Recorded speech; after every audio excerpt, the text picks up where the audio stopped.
బాలలుగా పరిగణించాలి అంటే మనకి అక్కడ భారతీయ కర్మాగారాల చట్టం 1948లో పేర్కొన్నటువంటి ఆ యొక్క రూల్స్ ప్రకారం 14 సంవత్సరాల లోపు వారు ఎవరు కూడా ప్రమాదకరమైనటువంటి పనుల్లో వినియోగించరాదు అని చెప్పడం జరిగిందండి.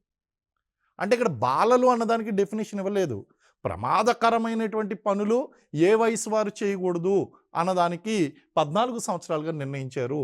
అందుగురించే సాధారణంగా దీని గురించి డీప్‌గా ఎవరైనా తెలుసుకునేటువంటి వారు ఎవరైనా ఉన్నారు అంటే బాల కార్మికులు అంటే 14 అని చెప్పేసి అంటారు. దానికి కారణం ఏంటి అంటే భారతీయ కర్మాగారాల చట్టంలోనో, అలాగే భారత రాజ్యాంగంలో ఆర్టికల్ 24లో 14 సంవత్సరాల లోపు వారిని ఎవరిని కూడా ప్రమాదకరమైనటువంటి పనుల్లో వినియోగించరాదు అని చెప్పారు కాబట్టి 14 సంవత్సరాల లోపు అని చెప్పేసి అంటారు. కానీ మనకి యూఎన్ఓ ఇచ్చినటువంటి నిర్వచనం, ఐక్యరాజ్య సమితి ఇచ్చినటువంటి నిర్వచనం ప్రకారం లింగ భేదం లేకుండా అది బాలలైనా కావచ్చు, బాలురైనా కావచ్చు, బాలికలైనా కావచ్చు. ఎవరైనా సరే లింగ భేదం లేకుండా 18 సంవత్సరాలు ఈవెన్ ట్రాన్స్‌జెండర్స్ కూడా కావచ్చు.